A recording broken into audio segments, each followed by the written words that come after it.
itong intindihin. At marami hanggang sa makapalitan mo siya ng energy.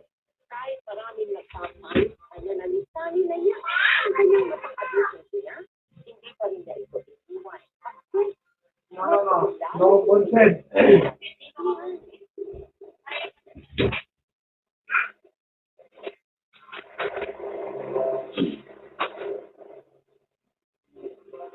Miss, sumabay ka sa ito. Mamulan naman. Mahal. Ibig sabihin, mahal mo kita eh. Tsaka, prevention is better than cure, diba?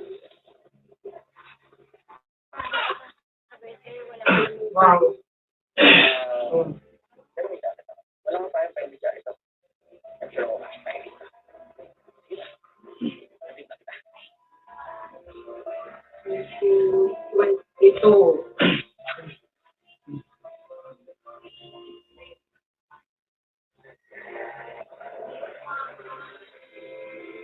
Mag-abangan ngayong linggo sa tangahalan ng magpakailanman.